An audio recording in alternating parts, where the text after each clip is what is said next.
First ever factory outlet Mukunda jewelleries, KBHP, Somajiguda, Suchitra, Hanamkonda, Kothapet, Chandanagar, Khammam. ప్రస్తుతం మనతో పాటు ఉన్నారు ఒమేగా హాస్పిటల్స్ ఎండి ఫౌండర్ డాక్టర్ మోహన్ వంశీ గారు. ఒకసారి డాక్టర్ గారితో మాట్లాడదాం. సార్ నమస్తే అండి. నమస్తే అండి. డాక్టర్ గారు ఒకటి చెప్పండి, ఏంటంటే జనరల్గా క్యాన్సర్ వచ్చినప్పుడు ఇలాంటి లక్షణాలు ఉంటాయి, లేకపోతే ఇలాంటి సిమ్టమ్స్ ఉంటాయి, లేకపోతే ఇలాంటి చేంజెస్ ఉంటాయి బాడీలో, ఈ పార్ట్లో ఉంటాయి, ఆ పార్ట్లో ఉంటాయి, అలా చెప్తూ ఉంటారు కదా. బట్ క్యాన్సర్స్లో రకరకాల క్యాన్సర్స్ ఉన్నాయి. ఏ క్యాన్సర్ వచ్చినా ఒకే రకమైన లక్షణాలు కనిపిస్తాయా, లేకపోతే క్యాన్సర్కి వేరే వేరే లక్షణాలు కనిపిస్తూ ఉంటాయా? జనరల్లీ క్యాన్సర్కి వేరే లక్షణాలు ఉంటాయండి. ఓహో. బట్ కొన్ని లక్షణాలు కామన్గా ఉంటాయి. అంటే ఏదైనా కూడా కొన్ని ఉండవచ్చు. అవి ఉంటే క్యాన్సర్ కావచ్చు అని అర్థం తప్ప అవి ఉంటే క్యాన్సర్ ఉందని కాదు. మోస్ట్ ఇంపార్టెంట్ థింగ్ ఆకలి తగ్గిపోవటం, లాస్ ఆఫ్ హెపటైట్, తినాలనిపించకపోవటం. ఫుడ్ ఉంటుంది, కొంచెం ఆకలిగానే ఉంటుంది, ఫుడ్ ప్లేట్ టేబుల్ దగ్గరికి వెళ్తారు, తినకుండా వెనక్కి వచ్చేస్తారు. డిస్టేస్ట్ ఫర్ ఫుడ్, ఎంతో ఇష్టమైన ఫుడ్ అది, కానీ తినబుద్ధి కావట్లేదు, తిన్న టేస్ట్ సరిగా తెలియడం లేదు. తర్వాత అన్ఎక్స్ప్లెయిన్డ్ వెయిట్ లాస్, అంటే చాలామంది వెయిట్ తగ్గుతుంటారు, కావాలని తగ్గుతుంటారు. వీరు మామూలుగా తింటున్నారు, మామూలుగా తన పని తను చేసుకుంటున్నారు, సేమ్ డైట్ తింటున్నారు, కానీ వెయిట్ తగ్గిపోతున్నారు. Very important warning signal of cancer. మూడోది లో grade fever, not high, 99.5, once in a day or twice a day fever వస్తుంటుంది, మెలేజ్ ఉంటుంది, ఒళ్ళని నొప్పులుగా ఉండటం, పని చేయాలనిపించకపోవటం, లాంగ్ టర్మ్, అంటే ఇమీడియట్ 4 రోజులు కాదు. మీకు నాకు కూడా వైరల్ ఫీవర్ వస్తే మెలేజ్ ఉంటుంది, మైల్డ్ వైరల్ ఫీవర్ వస్తే లో గ్రేడ్ ఫీవర్ ఉంటుంది. సో ఏమైనా రావచ్చు అది. అలా కాకుండా లాంగ్ టర్మ్, ఎక్కువ రోజులు, associated with weight loss, distaste for food, ఆకలి తగ్గిపోవటం, ఇవన్నీ కనుకుంటే క్యాన్సర్ కావచ్చు. ఓల్డెన్ డేస్లో 30-40 ఏళ్ల క్రితం ట్యూబర్క్లోసిస్కి ఇవే సిమ్టమ్స్ కనబడేవి. ఇప్పుడు ట్యూబర్క్లోసిస్ ఇండియాలో బాగా తగ్గిపోయింది. ఇప్పుడు ఈ సిమ్టమ్స్ అన్నీ కూడా ఎవరికైనా వస్తే క్యాన్సరే. ఇప్పటికీ కూడా చాలాసార్లు లంగ్లో ఒక షాడో కనపడినా, ఇలాంటి సిమ్టమ్స్ ఉన్నా చాలామంది ఓల్డ్ డాక్టర్స్ ఇంకా టీబీ మెడిసిన్స్ రాసేస్తుంటారు. 30-40 ఏళ్ల క్రితం లంగ్లో షాడో కనపడగానే ముందు ఏటీటీ అంటే యాంటీ ట్యూబర్కులర్ ట్రీట్మెంట్ రాసేసేవాళ్ళు. ఇప్పుడు అలా కాదు, మనం కన్ఫర్మ్ చేసుకోవాలి. చాలాసార్లు ఇప్పటికీ కూడా నేను చూస్తుంటాను, పేషెంట్స్ టీబీకి ట్రీట్మెంట్ తీసుకోవటం, తగ్గకపోతే అప్పుడు 3 నెలల తర్వాత సిటీ స్కాన్ చేయటం, అందులో క్యాన్సర్ బయటపడటం, ఆ పార్టీకి ముదిరిపోవటం. సో ఇలా ఏ సిమ్టమ్ కూడా కన్ఫర్మేషన్ కావాలి మనకి. సో ఈ సిమ్టమ్స్ అన్నీ కూడా ఏ క్యాన్సర్లోనే ఉండొచ్చు. ఇన్ అడిషన్ టు దిస్, మనకు శరీరంలో ఏ పార్ట్లో అయితే క్యాన్సర్ వచ్చిందో ఆ పార్ట్ని బట్టి సిమ్టమ్స్ ఉంటాయి. ఉదాహరణకి బ్రెయిన్ క్యాన్సర్ అనుకోండి, హెడేక్, క్రమం తప్పకుండా హెడేక్ పెరుగుతూ ఉంటుంది, ఇంటెన్సిటీ పెరుగుతూ ఉంటుంది. ఎస్పెషల్లీ ఎర్లీ మార్నింగ్ హెడేక్, నిద్ర లేవగానే హెడేక్, లేకపోతే లేవటమే హెడేక్తో నిద్ర లేవటం, హెడేక్ వచ్చి పొద్దున్నే 4-5 గంటలకు మెలకు రావటం, అండ్ వర్సనింగ్ హెడేక్తో పాటు ఫిట్స్ రావటం, కళ్ళు తిరిగినట్టు ఉండటం, వామిటింగ్ రావటం, ప్రొజెక్టైల్ వామిటింగ్ సడన్గా, అంటే టైం కూడా ఇవ్వదు. మామూలుగా వామిటింగ్ సెన్సేషన్ అంటే తెలుస్తుంటుంది, వచ్చేస్తే అనుకున్నప్పుడు వాష్రూమ్కి వెళ్తాం, వామిటింగ్ చేసేస్తాం. ఇక్కడ అది కూడా అంత టైం ఇవ్వదు. టక్కన హెడేక్, వామిటింగ్, ఫిట్స్, ఇది వెరీ ఇంపార్టెంట్, ఎస్పెషలీ నడి వయసులో 40s దాటాక ఇలాంటి సిమ్టమ్ ఉంటే definitely most likely brain cancer. అంటే బ్రెయిన్లోనే పుట్టుండవచ్చు, శరీరంలో ఇంకెక్కడైనా పుట్టి బ్రెయిన్కి పాకుండవచ్చు. That is very common. In fact 100 brain cancers, brain tumours చూస్తే 70 బయట నుంచి వచ్చినవి. అంటే దాన్ని ప్రైమరీ, సెకండరీ అంటాం. తర్వాత బ్రెయిన్లో వచ్చిన లొకేషన్ బట్టి సిమ్టమ్స్ మారిపోతాయి. మోటార్ కార్టెక్స్ అంటారు, పెరైటల్ ఏరియా, అక్కడ వచ్చినట్టయితే ఆపోజిట్ సైడ్ కాలో చెయ్యో వీక్ అవటం, పడిపోవటం, కాలు పడి పూర్తిగా పక్షవాతం రావటం. ఫ్రాంటల్ లోబులో వస్తే వాయిస్ పడిపోవటం, ఆర్ కొన్నిసార్లు సడన్గా అందరి ముందు డ్రెస్ చేంజ్ చేసుకోవటం, అందరి ముందు యూరిన్ పాస్ చేయటం. ఆక్సిపిటల్ లోబులో వస్తే విజువల్ డిస్టర్బెన్సెస్ రావటం, చిన్న మెదడు అంటాం, సెరిబెల్లం, అక్కడ వచ్చినట్టయితే ఆల్కహాల్ తాగిన వాళ్ళు నడిచినట్టు నడవటం. ఇవన్నీ కూడా సైట్ స్పెసిఫిక్ సిమ్టమ్స్, ఎక్కడ వచ్చిందో దాన్ని బట్టే ఉంటాయన్నమాట. ఓకే, ఇలా వచ్చిన లొకేషన్ బట్టి. అదే కొంచెం కిందకు వచ్చామనుకోండి, oral cavity cancers very common. South ఇండియాలో కామనెస్ట్ క్యాన్సర్ ఓరల్ క్యావిటీ క్యాన్సర్సే పురుషుల్లో. అంటే ఈ ఓరల్ క్యావిటీలో చాలా ఆర్గన్స్ ఉంటాయి, టంగు, బకల్ మ్యూకోజా, లిప్స్, అంగటి, palate, posterior part of the tongue, స్వరపేటిక, ఇవన్నీ కూడా oral cavity and hypopharyngeal cancers. Okay. Oral cavity cancer లక్షణాలు కనుక మీరు చూసినట్టయితే, మానని పుండు, ఎరుపు తెలుపు మిళితమైన ప్యాచెస్ ఉండటం, నాలుక మీద కానీ ఎక్కడైనా కానీ రెడ్డిష్ ఆర్ వైటిష్ ప్యాచెస్ 2 కలిపి ఉండటం. తర్వాత మానని పుండు, బ్లీడింగ్ ఫ్రమ్ గమ్స్, ఒళ్ళు లూజ్ అయిపోవటం, ఒళ్ళు సడన్గా లూజ్ అయిపోయి డెంటిస్ట్ దగ్గరికి వెళ్తాం, పన్ను పీకేస్తాడు, లోపల క్యాన్సర్ ఉండొచ్చు. సివియర్ పెయిన్, మాటలో మార్పు రావటం, నాలుక క్యాన్సర్స్, నాలుగు ఫిక్స్ అవుతుంది, మాట బండగా రావటం, అలాగే మాట్లాడిన తర్వాత కూడా కొంచెం సివియర్ పెయిన్ రావటం, ఓకే. తర్వాత feeling of foreign body sensation in the throat. మామూలుగా థ్రోట్లో ఫారెన్ బాడీ ఉందనుకోండి, మింగేస్తే లోపలికి వెళ్ళిపోద్ది, లేకపోతే బయట తీసేస్తాం. ఇక్కడ ట్యూమర్ ఉన్నప్పుడు మన human brain perceives this as a foreign body. So మింగినా కానీ ఫారిన్ బాడీ సెన్సేషన్ అలానే ఉంటుంది నాలుగు వెనకాల. That's a very important warning signal of posterior third, అంటే వెనకాల భాగం టంగులో క్యాన్సర్. వాయిస్లో మార్పు రావటం, స్వరం బొంగురు పోవటం, అలసిపోవటం, ఆయాసం రావటం, దగ్గినప్పుడు రక్తం పట్టడం, ఇవన్నీ కూడా స్వరపేటిక క్యాన్సర్ లక్షణాలు. మింగటానికి ఇబ్బందిగా ఉండటం, మింగుతున్నప్పుడు వాటర్ తాగాల్సితే కానీ సాలిడ్ ఫుడ్ లోపలికి వెళ్ళకపోవటం, వర్సనింగ్ ప్రాబ్లం, ముందు సాలిడ్స్ మింగలేకపోయారు, తర్వాత లిక్విడ్స్ కూడా మింగలేకపోతున్నారు. ఇవన్నీ హైపోఫారింగ్స్, అంటే ఫారింగ్స్ వెనకాల భాగంలోను ఫారింగ్స్లోను, అలాగే అన్నవాహిక క్యాన్సర్ లక్షణాలు. ఇంకా గ్యాస్ట్రిక్ క్యాన్సర్ లక్షణాలకు వచ్చినట్టయితే పొట్టంతా గ్యాస్ ఉన్నట్టు ఉండటం, పొట్ట ఫుల్ అయిపోయినట్టు ఉండటం. ఒక వెరీ ఇంపార్టెంట్ వార్నింగ్ సిగ్నల్ ఏంటంటే కొంచెం ఫుడ్ తీసుకున్నా పొట్ట ఫుల్ అయిపోవటం. నార్మల్గా మీరు బ్రేక్ఫాస్ట్కి 4 ఇడ్లీలు తింటారు రోజు, ఇప్పుడు 2 తినగానే పొట్ట ఫుల్ అయిపోతుంది. You don't feel like eating, you feel full. Very important warning signal of gastric cancer అనమాట ఇది. సరే, కానీ ఈ విషయం కొంచెం ఏజ్ పెరిగిన కొద్దీ కూడా ఎప్టైట్ తగ్గుతూ ఉంటుంది కదా? ఎప్టైట్ తగ్గుతుంది, పొట్ట ఫుల్ అవటం వేరు, ఎప్టైట్ తగ్గటం వేరు. ఇవన్నీ జనరలైజ్ సిమ్టమ్స్. ఇవి ఉంటే క్యాన్సర్ ఉందని కాదు, అదే అర్థమైంది. మనం అర్థం చేసుకుంటాం. వామిటింగ్ రావటం, కడుపులో మంట రావటం, హార్ట్ బర్న్ రావటం, వామిటస్లో బ్లడ్ పట్టడం, మోషన్ బ్లాక్గా రావటం, స్టమక్లో బ్లీడ్ అయినా ఆ acid in the stomach would turn that pink colour blood into black colour, black motion రావటం, ఇవన్నీ కూడా గ్యాస్ట్రిక్ క్యాన్సర్ లక్షణాలు. సౌత్ ఇండియాలో gastric cancer is the commonest cancer. అసలు మెడ్రాస్ మెట్రోపాలిటన్ ట్యూమర్ రిజిస్ట్రీలో ప్రతి 1,00,000 మంది ప్రజలకి మోర్ దెన్ 15 గ్యాస్ట్రిక్ క్యాన్సర్ బారిన పడుతున్నారు ప్రతి సంవత్సరం కూడా. అలాగే ఊపిరితిత్తుల cancer, very common cancer. Lung cancer very common cancer నా ప్రపంచం అంతా కూడా ఇదే కామనెస్ట్ క్యాన్సర్. ప్రపంచం అంతా కూడా lung cancer is the commonest cancer. Mortality కూడా చాలా ఎక్కువ, 100కి 75 మంది చనిపోతారు. ఎందుకంటే లంగ్ క్యాన్సర్ జనరల్గా సిమ్టమ్స్ ఉండవు. ఎర్లీగా లంగ్ క్యాన్సర్లో సిమ్టమ్స్ ఉండవు, చాలాసార్లు అశ్రద్ధ చేస్తుంటారు. సిమ్టమ్స్ ఎలా ఉంటాయంటే మానని దగ్గు, ఓకే, దగ్గినప్పుడు కళ్ళి పట్టడం, ఆ ఫ్లెమ్లో రక్తం పట్టడం, లో గ్రేడ్ చెస్ట్ పెయిన్, స్వరం బొంగిరిపోయినట్టు రావటం, ఆయాస పట్టడం, ఇవన్నీ లంగ్ క్యాన్సర్ లక్షణాలు. ఇవన్నీ కూడా లేట్ స్టేజెస్లోనే చూస్తాం. ఎర్లీ స్టేజ్లో అసలు ఏం లక్షణాలే ఉండకపోవచ్చు. Okay okay sir. చాలాసార్లు చూస్తుంటాం. నేను ఇవాళ కూడా చూశాను, ఒక patient 80-year-old man went to a corporate hospital with headache and vomiting. వెంటనే ఎంఆర్ఐ చేశారు, బ్రెయిన్లో ట్యూమర్ ఉందన్నారు, సర్జరీ చేశారు. ట్యూమర్ తీసి టెస్ట్కి పంపిస్తే లంగ్ క్యాన్సర్ అని వచ్చింది. బ్రెయిన్లో ట్యూమర్, లంగ్ క్యాన్సర్, లంగ్ నుంచి బ్రెయిన్కి పాకిపోయింది. ఇందాక అన్నాను కదా, commonest cancer in brain is secondaries. So లంగ్లో పుట్టింది బ్రెయిన్కి వెళ్ళిపోయింది. సో జనరల్గా న్యూరో సర్జన్ అప్పుడు బిజీగా ఉంటారు. ఆ పేషెంట్ సర్జరీ చేశారు, అది ఎక్స్రే చూస్తే ఎక్స్రేలో చిన్న లీషన్ ఉంది, పెట్ స్కాన్ చేస్తే పెద్ద లీషన్ కనపడుతుంది. సో ఇది సిమ్టమ్సే కలిగించలేదు, దగ్గు కూడా లేదు ఆయనకి, పెద్ద ఆయనకి. సో చాలా కామన్గా చూస్తాం ఇది.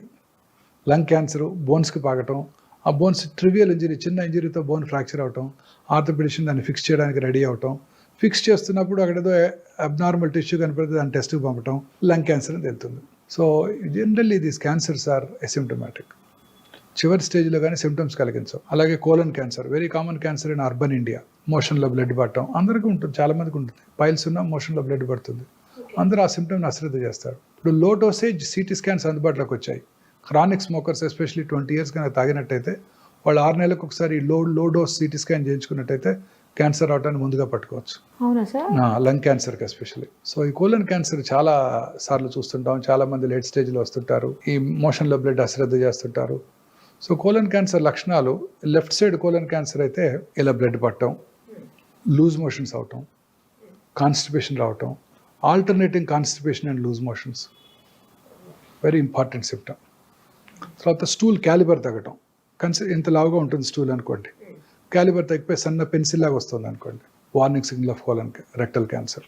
అలాగే మోషన్కి వెళ్ళాక మనందరికీ కూడా ఒక మంచి ఫీలింగ్ ఉంటుంది, ఇవాళ ఫుల్ మోషన్ అయిపోయింది, ఫ్రీ మోషన్ అయిపోయింది, హ్యాపీగా ఉంటాం మనం. ఆ ఫీలింగ్ వస్తుంది మోషన్ అయిపోగానే, ఫీలింగ్ ఆఫ్ కంప్లీట్ ఎవాక్యుయేషన్. అది కొంతమందికి మోషన్ వెళ్ళాక ఫుల్ మోషన్ అయిపోయినా కూడా ఫీలింగ్ ఆఫ్ ఇన్కంప్లీట్ ఎవాక్యుయేషన్, ఇంకా మోషన్ ఉంది అన్న ఫీలింగ్. ఇంకొంచెం సేపు టైం స్పెండ్ చేసినా అది రాదు, కానీ ఆ ఫీలింగ్ అట్లా బ్రెయిన్ పర్సీవ్ చేస్తూనే ఉంటుంది, ఇంకా పూర్తిగా ఎంప్టీ చేసినట్టు లేరు అని. అది యాక్చువల్లీ అది మోషన్ కాదు, tumour. Brain does not recognize that. Brain ఏం రికగ్నైజ్ చేస్తుంది, రెక్టంలో ఏదో గడ్డ ఉందని రికగ్నైజ్ చేస్తాయి. అది మోషనా లేకపోతే ట్యూమరా బ్రెయిన్ పర్సీవ్ చేయలేదు. సో అందువల్ల అది మనం ఫీలింగ్ ఆఫ్ ఇన్కంప్లీట్ ఎవాక్యుయేషన్ ఉంటుంది. ఆ సిమ్టమ్ కనుక ఉన్నట్టయితే very important warning signal of rectal cancer. So అలాగే కొన్ని రకాల క్యాన్సర్లు కుడిపక్క పేగులో రైట్ సైడ్ కోలన్ క్యాన్సర్స్ ఎటువంటి సిమ్టమ్స్ ఉండవు, సైలెంట్ కిల్లర్. గ్యాస్ట్రిక్ క్యాన్సర్ లానే, ఎందుకంటే అక్కడ మోషన్ లిక్విడ్గా ఉంటుంది, అడ్డం పడదు. సీకమ్ అంటే రైట్ సైడ్ కోలన్ బాగా లావుగా ఉంటుంది, ఎంత పెద్ద పుండు పడినా బ్లాక్ చేయదు, బ్లడ్ కారిపోతుంటుంది, మీకు మోషన్లో మిక్స్ అయిపోయి ఉంటుంది, మనకు తెలియని కూడా తెలియదు. లివర్కో లంగ్స్కో పాకాక డాక్టర్ దగ్గరికి వస్తారు వాళ్ళు. Very common problem with right sided colon cancer. అసలు 40 ఏళ్ళు దాటాక ఎవరికైనా ఎనీమియా అంటే రక్తలేమి రక్తహీనత వచ్చినట్టయితే ఫస్ట్ ఎండోస్కోపీ కొలనోస్కోపీ చేసుకోవాలి. సౌత్ ఇండియాలో అయితే upper GI endoscopy first, followed by colonoscopy normal అంటే. నార్త్ ఇండియాలో అయితే colonoscopy first, followed by and upper జిఐస్కోపీ. ఎందుకంటే ఈ 2 క్యాన్సర్లు కూడా బ్లడ్ తగ్గిపోతుంటాయి. చాలామంది ఎనీమియా వచ్చినప్పుడు డాక్టర్ దగ్గరికి వెళ్ళినప్పుడు డాక్టర్లు బ్లడ్ ట్రాన్స్ఫ్యూషన్ ఇస్తారు, హిమటనిక్స్ ఇస్తారు, ఐరన్ సప్లిమెంట్స్ ఇస్తారు, విటమిన్ సి ఇస్తారు, B12 ఇస్తారు. అవసరమైతే బ్లడ్ తగ్గినప్పుడు ఇంకొక మెయిన్ సిమ్టమ్ ఏంటంటే ఆయాసం రావటం. ఆయాసం వస్తే ఫస్ట్ ఎవరి దగ్గరికి వెళ్తారు? ఓల్డ్ మ్యాన్, కార్డియాలజిస్ట్ దగ్గరికి వెళ్తారు. ఆయన ఎంజాయ్ చేస్తారు, అందరికీ 2 బ్లాకులు ఉంటాయి, ఆ వయసులో 2 స్టెంట్లు వేసేస్తారు. ఆ తర్వాత మళ్ళీ ఇంకా కూడా ఆయాసము రక్తలేని ఉన్నట్టయితే అప్పుడు ఆంకాలజిస్ట్ దగ్గరికి వెళ్తారు, వాళ్ళే పంపుతారు క్యాన్సర్ ఏమోనని. చాలా కామన్గా చూస్తుంటాం ఈ సిమ్టమ్. యూరిన్లో బ్లడ్ పట్టడం. ఎక్కడ బ్లడ్ పడినానండి, ముక్కులోంచి కానీ, నోట్లోంచి కానీ, చెవిలోంచి కానీ, యూరిన్లో కానీ, మోషన్లో కానీ, ఫ్లమ్లో కానీ, ఎక్కడ బ్లడ్ పడినా కూడా నిప్పుల నుంచి బ్లడీ డిశ్చార్జ్ రావటం కానీ, అబ్నార్మల్ బ్లీడింగ్ ఫ్రమ్ యూట్రస్ కానివ్వండి, పీరియడ్స్ కాని టైంలో బ్లడ్ వచ్చినా కానీ, ఇంటర్మెన్స్ట్రల్ బ్లీడింగ్ కానివ్వండి, పోస్ట్ కాయిటల్ భర్తతో చేరిన తర్వాత బ్లీడింగ్ కానివ్వండి, ఇవన్నీ కూడా అశ్రద్ధ చేయకూడదు. ఈ 6 సిమ్టమ్స్ అసలు ఎప్పుడు అశ్రద్ధ చేయకూడదు. చాలా వెరీ ఇంపార్టెంట్ వార్నింగ్ సిగ్నల్స్. ఇప్పుడు భారతదేశంలో స్త్రీలలో అత్యధికంగా కనబడే క్యాన్సర్ బ్రెస్ట్ క్యాన్సర్. 2022లో 2,24,000 బ్రెస్ట్ క్యాన్సర్ డయాగ్నోస్ అయ్యాయి. 2010లో ఇట్ వాజ్ 80. రోజుకి పెరిగిపోతుంది. ఇంకొక బ్యాడ్ న్యూస్ ఏంటంటే భారతదేశంలో చూసే బ్రెస్ట్ క్యాన్సర్ పేషెంట్స్ యంగ్ ఏజ్లో వస్తున్నారు. యంగ్ ఏజ్లో వస్తే దే ఆర్ వెరీ అగ్రెసివ్. ఏ క్యాన్సర్ అయినా for that matter except thyroid, ఏ క్యాన్సర్ అయినా చిన్న వయసులో వచ్చిందంటే 20 to 40 మధ్య వచ్చిందంటే చాలా అగ్రెసివ్గా బిహేవ్ చేస్తాయి. లంప్ రావటం బ్రెస్ట్లో, బ్రెస్ట్ యొక్క సైజులో మార్పు రావటం, కన్సిస్టెన్సీ అంటే గట్టి మార్పు రావటం, గట్టి పట్టడం, స్కిన్ ముడతలు పడినట్టు ఉండటం, స్కిన్ ఎలా స్ట్రెచ్ అయ్యి షైనీగా ఉండటం, స్కిన్ మీద నరాలు ఉబ్బి ఉండినట్టు ఉండటం, స్కిన్ మీద అల్సరేషన్ ఏర్పడటం, నిప్పుల నుంచి బ్లడీ డిశ్చార్జ్, నిప్పుల్ ఏరియాలో కాంప్లెక్స్ మీద పుండు పట్టడం, సంకలో గడ్డలు రావటం, నిప్పుల యొక్క లొకేషన్ అంటే లెవెల్ ఆఫ్ బోత్ నిప్పుల్స్ మారటం, ఒకటి పైకి వెళ్ళటం ఒకటి కిందకి రావటం, ఇవన్నీ కూడా బ్రెస్ట్ క్యాన్సర్ లక్షణాలు. ఎక్కడ కూడా నొప్పి లేదు. అందరు స్త్రీలు అశ్రద్ధ చేస్తారు, సహజ సిగ్గు వెళ్ళి చెప్పుకోవడానికి. వాళ్ళకిగా వాళ్ళు రెగ్యులర్గా పరీక్ష చేసుకున్నట్టయితే ఈజీగా పట్టుకోవచ్చు. ఎలా టెస్ట్ చేసుకోవాలి? బ్రెస్ట్ క్యాన్సర్ అనేది వాళ్ళు చేసుకుంటే తెలుస్తుంది అంటున్నారు, ఎట్లా తెలుస్తుంది? సెల్ఫ్ ఎగ్జామినేషన్ అంటే వారికిగా వారు పరీక్ష చేసుకోవటం ఒక అలవాటుగా ప్రతి స్త్రీ పీరియడ్స్ అయిపోయిన 1 వీక్ తర్వాత, ఎందుకంటే అప్పుడు బ్రెస్ట్ ఆర్ సప్పులుగా ఉంటాయి. పీరియడ్స్ టైంలోనూ పీరియడ్స్ ముందు బ్రెస్ట్ ఆర్ లంపీగా ఉంటాయి, పెయిన్ఫుల్గా కూడా ఉంటాయి, టెండర్గా ఉంటాయి. ఆ టైంలో కాకుండా పీరియడ్స్ అయిపోయిన తర్వాత, పీరియడ్ ఆగిపోయిన తర్వాత ఆ నెలకి 1 వారం తర్వాత వారికిగా వారు స్నానం చేస్తున్నప్పుడు కూర్చొని రూమ్కి వచ్చాక పడుకొని కుడి చేత్తో ఎడమ చెస్టు, ఎడమ చేత్తో కుడి చెస్టు సిస్టమేటిక్గా సెంటర్ నుంచి పెరిఫెరిక్ కానీ పైనుంచి కిందకి కానీ సిస్టమేటిక్గా ఫ్లాట్ ఆఫ్ ద హ్యాండ్తో ఎగ్జామిన్ చేసుకోవాలి. టిప్స్ ఆఫ్ ద ఫింగర్తో కాదు, ఎలా కాదు, ఫ్లాట్ ఆఫ్ ద హ్యాండ్తో పరీక్ష చేసుకున్నట్టయితే వాళ్ళకు ఒక అవగాహన వస్తుంది. అలా నెలకి 2 సార్లు ఒకసారి రెగ్యులర్గా చేసుకున్నట్టయితే వాళ్ళకి అవగాహన వచ్చి వారి శరీరం మీద ఎటువంటి చిన్న మార్పునైనా కూడా పట్టుకోగలుగుతారు. ఓకే. ప్రతి స్త్రీ 20 years తర్వాత రెగ్యులర్గా ఒక అలవాటు చేసుకుంటే తర్వాతే రెగ్యులర్గా కనుక చేసుకున్నట్టయితే క్యాన్సర్ రావడాన్ని మనకి డాక్టర్ కన్నా ముందుగా వారే పసిగడతారు. గర్భసంచి క్యాన్సర్ కామనెస్ట్ క్యాన్సర్. పీరియడ్స్ కాని టైంలో బ్లడ్ పట్టడం, intermenstrual bleeding, post coital bleeding, low grade lower abdominal pain, white discharge, ఇవన్నీ ప్రతి స్త్రీ చూస్తూనే ఉంటారు. నొప్పి కలిగించో అశ్రద్ధ చేస్తారు. బట్ ఈ గర్భసంచి cancer is especially seen in people belonging to lower socio economic strata, poorer sections of the society. ఎందుకంటే వాళ్ళలో సరి అయిన అవగాహన లేకపోవటం, హైజీన్ మీద, మెన్స్ట్రల్ పీరియడ్స్ టైంలో సరి అయిన హైజీన్ మెయింటైన్ చేయకపోతే హ్యూమన్ పాపిలోమేటస్ వైరస్ హెచ్పివి వైరస్ ఎక్కువగా వ్యాప్తి చెంది ఈ క్యాన్సర్లు వస్తుంటాయి. ఈ HPV virus is a very smart virus, smarter than corona. అబ్బో. అదేం చేస్తుందంటే ఇంట్రాసెల్యులర్ సెల్ లోపల ఉంటుంది, సెల్ బయటకు రాదు. తద్వారా సెల్ లోపలే ఉంటే మన ఇమ్యూన్ మెకానిజమ్స్ దాన్ని పట్టుకోలేవు. సో దానికి ఇమ్యూనిటీ డెవలప్ అవ్వదు. కరోనా మీకు ఒకసారి వస్తే ఇమ్యూనిటీ డెవలప్ అయిపోతుంది, రెండోసారి వస్తే అంత సివియర్గా ఉండదు. దీని అలా కాదు, లోపలే ఉంటుంది, ఇమ్యూనిటీ రాదు, రిపీటెడ్ ఇన్ఫెక్షన్స్, క్యాన్సర్ వచ్చేస్తుంది. అందుకే ప్రతి స్త్రీ కూడా వ్యాక్సిన్ తీసుకోవాలి. 20 ఏళ్ళకు ముందే 10-12 ఏళ్ల వయసులోనే వ్యాక్సిన్ కనుక తీసుకున్నట్టయితే 3 డోసెస్ ఈ గర్భసంచి ముఖద్వార క్యాన్సర్ వాళ్ళకి ఎప్పటికీ రాదు. మొన్ననే బడ్జెట్ అనౌన్స్ చేశారు నిర్మలా సీతారామన్ గారు. ఈ సంవత్సరం నుంచే వ్యాక్సిన్ ఇస్తామని ఫ్రీగా ఇండియాలో మ్యానుఫ్యాక్చర్ చేస్తామని ఓటాన్ అకౌంట్ బడ్జెట్లో చెప్పారు, మొన్న బడ్జెట్లో చెప్పలేదు. మరి చెప్పారేమో మనం చూడలేదేమో తెలియదు, పూర్తి డిస్క్రిప్షన్ చూస్తే తప్ప మనం చెప్పలేము. సో ఇండియాలో తయారు చేస్తున్నారు కాబట్టి మోర్ ఎకనామికల్ అయిపోతుంది, ప్రజలందరికీ కూడా తీసుకురాగలిగితే. కానీ చిన్న ఏజ్లోనే అంటున్నారు, చిన్న ఏజ్లోనే, తర్వాత పనికి రావాలి. పెళ్ళైన వాళ్ళు కూడా తీసుకోవచ్చు, బట్ ముందుగా వాళ్ళు టెస్ట్ చేసుకుని జబ్బు లేదని చూసుకొని వ్యాక్సిన్ వేసుకున్నాక 6 నెలలు ప్రెగ్నెన్సీ రాకూడదు. 45 ఏళ్ళ వరకు తీసుకోవచ్చు, but best time is 10 to 12 years. అసలు వైరల్ ఇన్ఫెక్షన్ రాకముందే కనుక తీసేసుకుంటే సరిపోద్ది. ఇంకా చాలా క్లినికల్ ట్రయల్స్ కూడా జరుగుతున్నాయి. అసలు జబ్బు ఇచ్చేది బాయ్సే, అంతే, మెన్నే ఇచ్చేది. సో మెన్కే ముందు ఇచ్చేస్తే అది చేస్తున్నారు. క్లినికల్ ట్రయల్స్ జరుగుతున్నాయి దాని ఎఫికసీ మీద. ఫ్యూచర్లో అది కూడా వస్తుంది. మెన్లో కూడా ఓరల్ క్యాన్సర్స్కి మైకల్ డగ్లస్ చెప్పారు కదా, famous movie artist, Hollywood, oral క్యాన్సర్స్కి రావడానికి కూడా అబ్రాడ్లో HPV virus is the most commonest cause. మనకి tobacco usage, gutka usage, smokeless tobacco and smoking tobacco is the risk factor, most important risk factor మనకి. So అలాగే పుట్టుమచ్చల్లో వచ్చే క్యాన్సర్స్, మెలనోమా అంటాం. పుట్టుమచ్చ సైజు పెరిగిన, కలర్ మారిన, పుండు పడిన, ఫ్లేక్స్గా ఊడిపోతున్న, బ్లడీ డిశ్చార్జ్ ఉన్న, అవి క్యాన్సర్గా మారుతున్న లక్షణాలు అనమాట. ఈ పుట్టుమచ్చ క్యాన్సర్స్ వెరీ డేంజరస్ అండి, చాలా అగ్రెసివ్గా పాకుతుంటాయి. ఇలా వచ్చిన లొకేషన్ బట్టి మన క్యాన్సర్స్ లక్షణాలు ఉంటాయి అన్నమాట. సార్ చెప్పండి, ఇప్పుడు ఒక హెరిడిటరీగా వచ్చేటువంటి క్యాన్సర్స్ ఉంటాయి కొంతమందికి అలా కాకుండా కేవలం వాళ్ళ హ్యాబిట్స్ తోటి, ఫుడ్ హ్యాబిట్స్, లేదంటే డ్రంకన్ కండిషన్స్, బాగా ఆల్కహాలిక్, లేదంటే స్మోకింగ్, ఇలాంటి వాటితో వచ్చే క్యాన్సర్స్ ఉంటాయి. మరి ఇలాంటివి కూడా హెరిడిటరీ క్యాన్సర్స్గా మారే అవకాశం ఉంటుందా? అలా ఏముండదా? అంటే cancer is not hereditary. First మీరు తెలుసుకోవాలి, అది ఒక 6 రకాల క్యాన్సర్స్: బ్రెస్ట్, ఓవరీ, థైరాయిడ్, ప్రాస్టేటు, కోలను, ప్యాంక్రియాస్. ఇవి కనుక దగ్గర బంధువుల్లో ఉన్నట్టయితే, అంటే అక్క చెల్లెలకి, అన్నదమ్ములకి, తల్లిదండ్రులకు ఉన్నట్టయితే, ఫస్ట్ డిగ్రీ రిలేటివ్స్లో వాళ్ళకి ఈ క్యాన్సర్ వచ్చే అవకాశాలు సాధారణ ప్రజానీకం కంటే కొంచెం ఎక్కువ. అంతే తప్ప వాళ్ళకి వస్తేనే కాదు. ఓకే. కొన్ని జన్యుపరమైన కారణాల వల్ల క్యాన్సర్స్ వస్తాయి. Most important BRCA1, BRCA2. Famous personality, Hollywood movie heroine Angelina Jolie. తల్లిగారికి ట్రిపుల్-నెగటివ్ బ్రెస్ట్ క్యాన్సర్ వస్తే వారు ఈ BRCA1, BRCA2 టెస్ట్ చేయించుకొని 2011లోనే వారు bilateral mastectomy, subcutaneous mastectomy, implant place చేసుకున్నారు. అలాగే బైలాటరల్ ఊఫరెక్టమీ కూడా చేయించుకున్నారు. 2 ఓవరీస్ కూడా తీయించేసుకున్నారు. Hereditary breast ovarian cancer syndrome అంటారు దీన్ని. సో ఈ 2 కనుక ఉన్నట్టయితే 100% breast cancer, 70 to 80% ovarian cancer వస్తుంది. అందుకే అమ్మాయి అంత చిన్న వయసులోనే 2 బ్రెస్ట్లు, 2 ఓవరీలు తీయించుకుంది. ఇక ఆమెకు వచ్చే ఛాన్స్ ఉండదు. ఇంకా BRCA1, BRCA2 మ్యుటేషన్. మొన్న మధ్య హంసానందని గారు కూడా అనౌన్స్ చేశారు, వారికి ట్రిపుల్-నెగటివ్ బ్రెస్ట్ క్యాన్సర్, వారికే BRCA1 పాజిటివ్ ఉందని.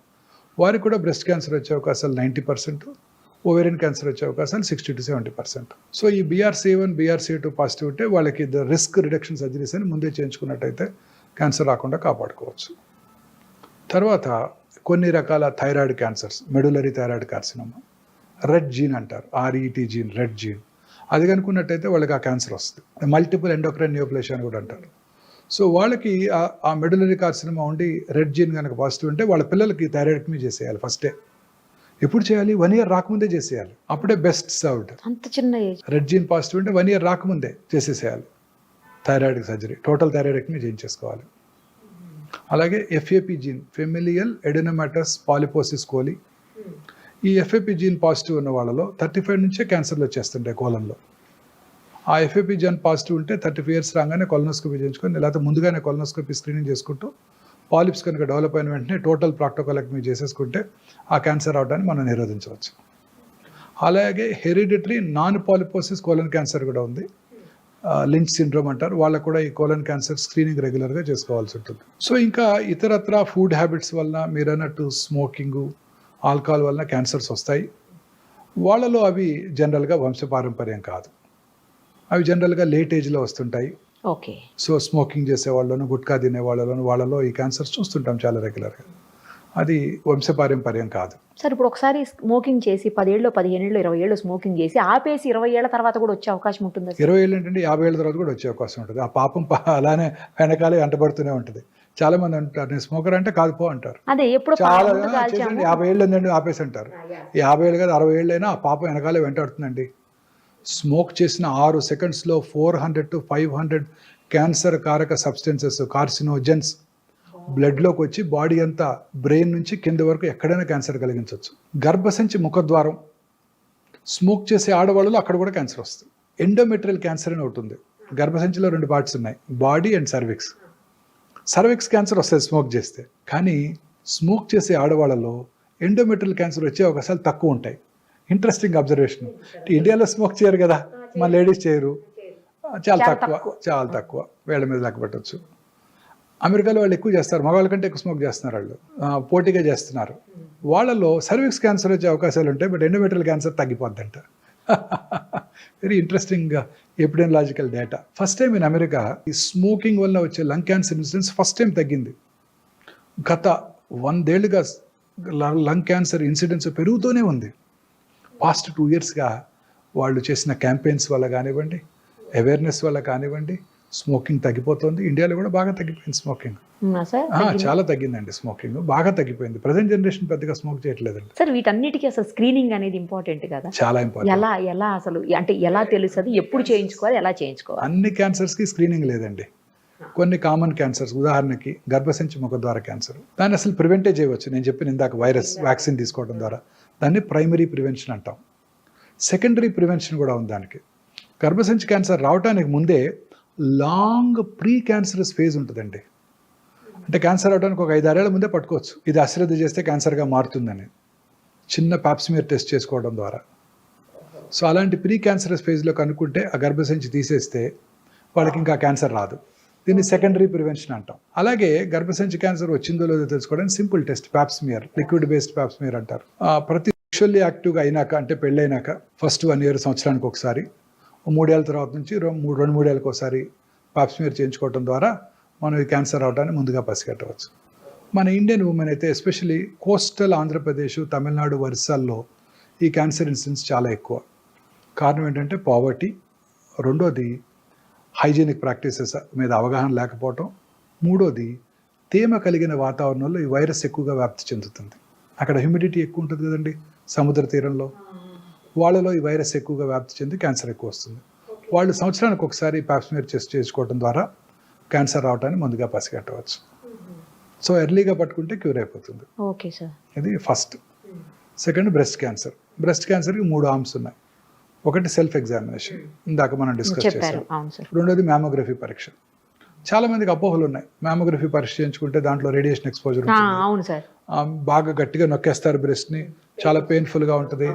ఇవన్నీ కూడా అపోహలు మాత్రమే. ఇప్పుడు కొత్తగా వచ్చిన డిజిటల్ మ్యామోగ్రామ్స్తో రేడియేషన్ ఎక్స్పోజర్ బాగా తగ్గిపోయింది, కంప్రెషన్ కూడా పెద్దగా ఉండదు. 3D డిజిటల్ మ్యామోగ్రఫీలో అయితే అసలు కంప్రెస్ చేయకుండానే మనం రేడియోగ్రామ్ తీసుకోవడానికి అవకాశం ఉంది. ప్లస్ జనరల్గా మ్యామోగ్రామ్ చేయించుకోవటం కూడా పీరియడ్స్, ఆ నెల పీరియడ్స్ అయిపోయిన తర్వాత 1 వారం తర్వాత చేయించుకుంటే పెయిన్ పెద్దగా ఉండదు. సో మ్యామోగ్రఫీ పరీక్ష బేస్ లైన్ 30, 35, 40, ఆ తర్వాత 2-3 ఏళ్ళకి ఒకసారి 50 వరకు, 50 నుంచి 65 మాత్రం సంవత్సరానికి ఒకసారి మ్యామోగ్రఫీ చేయించుకోవడం ద్వారా ఖచ్చితంగా పట్టుకోవచ్చు.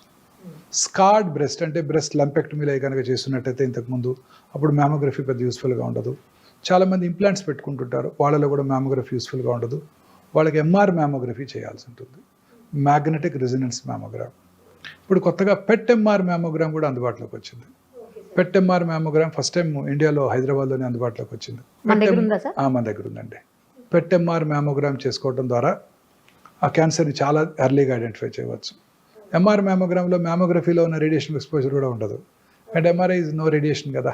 ఇది కూడా స్క్రీనింగ్ పనిచేస్తుంది. అది చేయించుకుంటే ఎక్కువ కొంచెం గ్యాప్ తీసుకోవచ్చా నెక్స్ట్ దానికి? అలా ఏం లేదండి, టైంకి చేసుకోవాల్సిందే. ఆ ఫేమస్ ఎగ్జాంపుల్ మార్టినా నవరతులవా, ప్రతి ఇయర్ జనవరిలో చేసుకుంటుంది, unmarried lady. So she doesn't have children. So వాళ్ళకి రిస్క్ ఎక్కువ. పిల్లలు లేని వాళ్ళకి, లేట్గా ఫస్ట్ చైల్డ్ పుట్టిన వాళ్ళకి, family history of breast cancer ఉన్న వాళ్ళకి, ఒక సైడ్ బ్రెస్ట్ క్యాన్సర్ వచ్చి ఉంటే రెండో సైడ్ వచ్చే అవకాశాలు ఎక్కువగా ఉంటాయి. మూడోది వయసు పెరిగే కొలది. ఇవన్నీ బ్రెస్ట్ క్యాన్సర్ రిస్క్ ఫ్యాక్టర్స్. జనవరికి అమ్మాయి మ్యామోగ్రామ్ చేయించుకునేది. సో సడన్గా జనవరి బదులు మేలో చేయించుకున్నారు, వచ్చేసింది చిన్న లంపు. అప్పుడు she was a commentator for French open. అప్పుడు సో సర్జరీ చేయించుకొని she was giving commentary for the French open tennis. So అందుకని టైంకి చేయించుకోవాలి, సంవత్సరానికి ఒకసారి 50 దాటాక. ఎస్పెషల్లీ రిస్క్ ఫ్యాక్టర్స్ ఉన్న స్త్రీలు, ఒబీస్ ఉమెను, స్మోక్ చేసే ఉమెను, ఆల్కహాల్ తాగే ఉమెను, వీళ్ళందరికీ రిస్క్ ఎక్కువ అండి. ఒబిసిటీతో అన్ని క్యాన్సర్స్ ఎక్కువైపోతాయి. ఆ రాత్రిపూట మనం ప్రశాంతంగా 7ంటికో 8ంటికో భోజనం చేసేసి 9ంటికి అలా పడుకొని నిద్రపోతే పొద్దున్నే ఒక చక్కటి ఎర్లీ మార్నింగ్ 1 o'clock 2 o'clock ఒక హార్మోన్ ఉత్పత్తి అవుతుంది. ఆ hormone has a strong anti cancer properties. So ఈ రాత్రిపూట పనిచేసే పురుషుల్లోను స్త్రీలలో ముఖ్యంగా బ్రెస్ట్, కోలను, ఓవేరియన్ క్యాన్సర్, పురుషుల్లో అన్ని రకాల క్యాన్సర్లు, ప్రాస్టేట్ క్యాన్సర్తో సహా అన్నీ వచ్చేస్తాయి వాళ్ళకి. ఆ యాంటీ క్యాన్సర్ హార్మోన్ ఉత్పత్తి ఆగిపోతుంది. మీరు కూడా రాత్రి లేటుగా పడుకొని, నేనైనా రాత్రిపూట లేటుగా పడుకునే ముందు ఒక అరగంట టీవీ చుట్టం, అన్ని ఛానల్స్, తర్వాత మళ్ళీ బెడ్ ఎక్కాక కూడా డార్క్లో మళ్ళీ ఆ blue screen, mobile screen, WhatsApp messages answer చేయటం, వీటిలో ఆ హార్మోన్ ఉత్పత్తి తగ్గిపోతుంది, క్యాన్సర్ వచ్చే అవకాశాలు ఎక్కువగా ఉంటాయి. ఇన్ఫ్యాక్ట్ డార్క్లో పడుకోవడం బెటర్ అండి. పడుకోవటమే బెటర్. బెడ్ లైట్ ఉండకూడదు అసలు. ఒకవేళ బెడ్ లైట్ లేకపోతే మీకు బాగా భయంగా ఉంటుంది, నిద్ర పట్టదు అనుకుంటే చిన్న రెడ్ కలర్ లైట్ పెట్టుకోండి. రెడ్ కలర్ లైట్, లేదంటే అవతల రూమ్లో వేసి ఇక్కడ పడుకోవటమే, అంతే.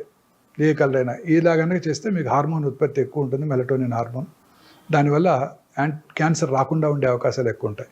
ఇప్పుడు మన దైనందిన జీవితంలో వచ్చే మార్పులేండి క్యాన్సర్ రావడానికి కారణాలు. సో అప్రాక్సిమేట్లీ 22 years బ్యాక్ నేను బసవతారక హాస్పిటల్ డైరెక్టర్గా జాయిన్ అయిన రోజు హైదరాబాద్లో ఒక్కటే ప్రైవేట్ క్యాన్సర్ హాస్పిటల్, 45 మంది పేషెంట్లు. ఇవాళ 22 ఏళ్ల తర్వాత 45 క్యాన్సర్ హాస్పిటల్స్ ఉన్నాయి 2 తెలుగు రాష్ట్రాల్లో. ఒక్కచోట బెడ్ ఖాళీ లేదు. నా కళ్ళ ముందు వచ్చిన మార్పు అది. నాకు 13-14 years బ్యాక్ మీరు ఇచ్చిన ఇంటర్వ్యూలో ఆ రోజు చెప్పారు మీరు, ఇప్పుడు 10 మందిలో ఒక్కళ్ళకు కూడా కనిపించట్లేదు, 20 మందికి ఒక్కళ్ళకి అట్లా కనిపిస్తుంది, కానీ రాబోయే 10-15 ఏళ్ల తర్వాత నిరుపమ గుర్తుపెట్టుకో నువ్వు, మళ్ళీ మనం ఇంటర్వ్యూ చేద్దాం ఆ తర్వాత అని కూడా అన్నారు ఆ రోజు మీరు. ఇప్పుడు ప్రతి 9 మందిలో ఒకరికి క్యాన్సర్ వస్తుంది. అదే చెప్పారు మీకు ఆ రోజు. 16 లక్షల న్యూ క్యాన్సర్ పేషెంట్స్. అది ICMR వారు ఇచ్చిన report, Indian council for medical research 2022లో వచ్చిన నెంబర్ ఆఫ్ క్యాన్సర్స్. అది ఎంతవరకు కరెక్ట్ అని చెప్పలేము. సరే, ఈ క్యాన్సర్స్ అన్నిటికీ కూడా ఇట్లాంటి స్క్రీనింగ్లు లేకపోతే మామూలు ఇలాంటివి కాకుండా బ్లడ్ టెస్టులతో తెలియదా? వచ్చేస్తాయండి, నియర్ ఫ్యూచర్లో వచ్చేస్తుంది. గ్రేల్ అనే కంపెనీ గ్యాలరీ అనే టెస్ట్ని లాంచ్ చేసిందండి. ఓకే. ఇప్పుడు కోలన్కి వచ్చింది ఒకటి, చాలా ఎక్స్పెన్సివ్, $1000. ఈ న్యూ టెస్ట్ వచ్చేసేది జస్ట్ సింపుల్ ఒక 5 ml బ్లడ్తో 50 క్యాన్సర్ డయాగ్నోస్ చేసేస్తుంది రావటాన్ని, గ్యాలరీ. బట్ ఆ test is going to be very useful ma'am. అవునా sir? Very useful ma'am. Blood టెస్ట్తోనే 50 క్యాన్సర్లు పట్టేయచ్చు. ఏది అనేది కూడా తెలిసిపోతుందా? ఏ క్యాన్సర్ అనేది ఇప్పుడు కూడా వచ్చేసిందండి, లిక్విడ్ బయాప్సీ వచ్చేసింది. ఇప్పుడు కూడా పేషెంట్ దగ్గర మీరు ప్రతి పేషెంట్ బయాప్సీ చేయక్కర్లా. ఇప్పుడు చాలా మందిలో అపోహ ఉందండి, బయాప్సీ చేస్తే క్యాన్సర్ పెరిగిపోద్ది, ఏంటి నీటిని పెట్టి కూర్చుతావా, క్యాన్సర్ తేనె తుట్టిని కదిలిస్తే అట్ట పాకిపోద్ది. ఇప్పుడు కూడా ఒక డాక్టర్ ఆర్గ్యూ చేస్తాను నాతో వచ్చే ముందు. ఆమె నాందేడ్లో డాక్టర్, పెద్ద లార్జ్ రిట్రోపెరిటోనియల్ ట్యూమర్, బయాప్సీ వద్దంటది. మా డాక్టర్ చెప్పాడు, అంతా అవుతుంది వాళ్ళ డాక్టర్ చెప్పాడు, ఊరికే అది అలా మీరు రప్చర్ చేస్తే రప్చర్ అయిపోద్దంట, అందులో వాటర్ కూడా ఉందంట, వాటర్లో కలిసిపోయి బాడీ అంతా వెళ్ళిపోద్దంట ఆర్గ్యూ చేస్తున్నారు. అదంతా అపోహ మాత్రమే. బయాప్సీ చేయడం వల్ల క్యాన్సర్ పెరగదు. అలాంటి వాళ్ళకి liquid biopsy 10 ml blood draw చేసి పంపితే సర్క్యులేటింగ్ ట్యూమర్ సెల్స్ అని మన బ్లడ్ లో ఉంటాయండి, తెలిసిపోద్ది. కానీ ఇంకా పూర్తిగా అందుబాటులోకి రాలేదా? వచ్చేసింది. ఇప్పుడు చేసేసాం మా పేషెంట్కి లిక్విడ్ బయాప్సీ. అదేంటండి, లిక్విడ్ బయాప్సీ చేసి అందులో సర్క్యులేటింగ్ ట్యూమర్ సెల్స్ని ఐడెంటిఫై చేసి ఆ ట్యూమర్ సెల్స్ని ల్యాబ్లో గ్రో చేసి ఇన్విట్రో అది ఏ రకమైన యాంటీ క్యాన్సర్ డ్రగ్కు లొంగుతుందో చెప్పే ఫెసిలిటీస్ వచ్చేసాయి. దీనిని ఆంకోనామిక్స్ టెస్టింగ్ అంటారు. మన దగ్గర ఉంది. ఇంకా అదే బ్లడ్లో సర్క్యులేటింగ్ ట్యూమర్ ఫ్రీ DNA ఉంటుంది. ఆ DNAని నెక్స్ట్ జనరేషన్ సీక్వెన్సింగ్ చేసి ఏ రకమైన జన్యుపరమైన మ్యూటేషన్ వల్ల ఈ క్యాన్సర్ వచ్చిందో తెలుసుకునే ఫెసిలిటీ కూడా వచ్చేసింది. అంటే ఇప్పుడు సైంటిస్ట్ బిలీవ్ దాన్ని ఫౌండేషన్ 1 టెస్ట్ అంటారు. మన బాడీలో అబౌట్ 2000 ప్రోటాన్ కోడింగ్ జీన్స్ ఉంటాయి. జెనోమిక్ మ్యాపింగ్ అయిపోయింది, Watson and Crick Nobel prize కూడా వచ్చింది. Equally good number of non proton coding jeans కూడా ఉంటాయి. ఈ ప్రోటాన్ కోడింగ్ జీన్స్లో ఒక 500 to 600 ఆంకో జీన్స్, అంటే క్యాన్సర్ కారక జన్యువుల్ని సైంటిస్టులు ఐడెంటిఫై చేశారు. ఈ క్యాన్సర్ కారక, ఈ 500-600 క్యాన్సర్ కారక జన్యువుల్లోనే మ్యూటేషన్ వల్ల క్యాన్సర్ వస్తుంది కూడా అని సైంటిస్టులు గట్టిగా నమ్ముతున్నారు. మ్యూటేషన్ అంటే ఏదో జన్యుపరమైనదిగా, అంటే తల్లిదండ్రుల నుంచి వచ్చిన దగ్గర కాదు, అర్థమైంది. ఇతరత్ర కారణాలు, స్మోకింగ్ వల్ల మ్యూటేషన్ రావచ్చు, పెస్టిసైడ్ వల్ల మ్యూటేషన్ రావచ్చు, పొల్యూషన్ వల్ల మ్యూటేషన్ రావచ్చు, మానసిక ఆందోళన వల్ల మ్యూటేషన్ రావచ్చు. ఆ మ్యూటేషన్ వల్లే క్యాన్సర్ వస్తుంది అని సైంటిస్టులు ఇప్పుడు గట్టిగా నమ్ముతున్నారు. ఈ 10 ml బ్లడ్లోంచే సర్క్యులేటింగ్ ట్యూమర్ సెల్స్ని ఐడెంటిఫై చేసి ఆ ట్యూమర్ సెల్స్ని ల్యాబ్కు పంపించి ఏ రకమైన యాంటీ క్యాన్సర్ డ్రగ్కు లొంగుతుందో తెలుసుకోవచ్చు. అలాగనే ఇదే బ్లడ్లో సర్క్యులేటింగ్ ట్యూమర్ ఫ్రీ డిఎన్ఏ ఉంటుంది. ఆ డిఎన్ఏని మనం ఈ ఎన్జిఎస్ చేసుకొని ఏ రకమైన జన్యుపరమైన మ్యూటేషన్ వల్ల ఈ క్యాన్సర్ వచ్చిందో తెలుసుకొని ఆ జన్యుపరమైన మ్యూటేషన్ని టార్గెట్ చేసే మెడిసిన్ ఉందా లేదా చూసి ఆ మెడిసిన్ ఇచ్చేస్తే అది కూడా క్యూర్ అయిపోవడానికి అవకాశం ఉంది.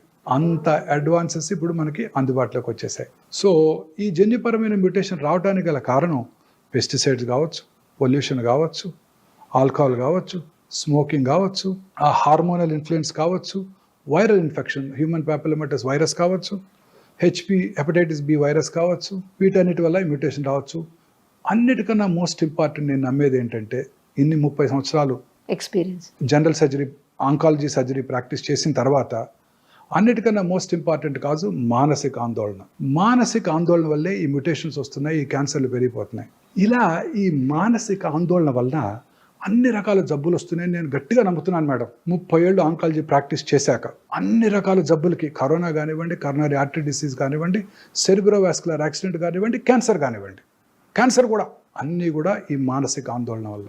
మనసు ప్రశాంతంగా సంతోషంగా ఉండాలి. చాలా పర్ఫెక్ట్ చెప్పారు సార్. ఫైనల్లీ ఒక్కటి చెప్పండి, మీరు చాలా బిజీ ఉన్నారు, ఈ ఒక్కటే, ఇంకా ఎక్కువ క్వశ్చన్స్ అడగను సార్. అన్ని రకాల జబ్బులకి ముందే వ్యాక్సిన్స్ వస్తున్నాయి, రకరకాల ప్రివెన్షన్స్ వస్తున్నాయి, ఎందుకు క్యాన్సర్కి రావట్లేదు? క్యాన్సర్కి కాజ్ అండ్ ఎఫెక్ట్ లేదు కదా, ఇంకా తెలియదు కదా.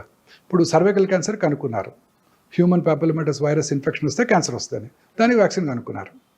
మిగతా క్యాన్సర్స్కి ఇంకా కాజ్ తెలియదు కదా. We presume it is to be some mutation. మరి దానికే కనుక్కోవచ్చుగా. ఇంకా టైం పడుతుంది. ఆ మ్యూటేషన్ ఇంకా చాలా కష్టం. ఇప్పుడు ఈ మధ్య ఈ హైపోథసిస్ అంతా వచ్చింది, ఈ మధ్య వచ్చేస్తుంది. కొన్నాళ్ళు మ్యూటేషన్ కనుక్కుంటారు, ఆ మ్యూటేషన్ మందులు కూడా కనుక్కుంటారు, ప్రాబ్లం ఉండదు మనకి. నెక్స్ట్ 10 yearsలో రావచ్చా సార్ అప్రాక్సిమేట్లీ? చెప్పలేమండి, వచ్చేస్తుంది క్యాన్సర్ ఖచ్చితంగా. ఈ మ్యూటేషన్స్ కానీ మందులు వచ్చేస్తాయండి. ఇప్పుడు అంతా కూడా ఇమ్యూనోథెరపీయే కదండి.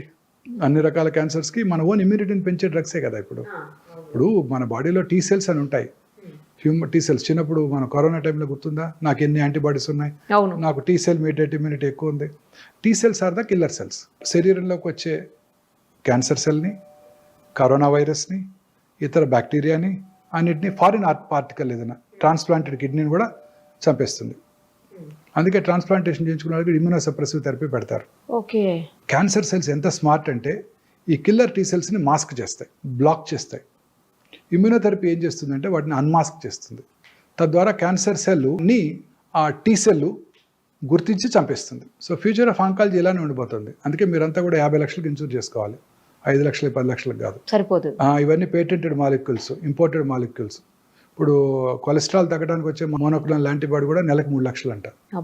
సో ఫ్యూచర్ అంతా ఏ మెడిసిన్స్ రాబోతున్నాయి, అవన్నీ పేటెంటెడ్ మాలిక్యూల్స్. ఇండియాలో అందుబాటులోకి రావడానికి 10-15 ఏళ్ళు పడుతుంది. అప్పటి వరకు ఇంపోర్ట్ చేసుకోవాలి, చాలా ఎక్స్పెన్సివ్. ఆ తర్వాత తగ్గుతుందా సార్? ఆ తర్వాత తగ్గిపోతాయి. ఇండియాలో తయారు చేస్తే ఏదైనా చీప్ అయిపోద్ది కదా.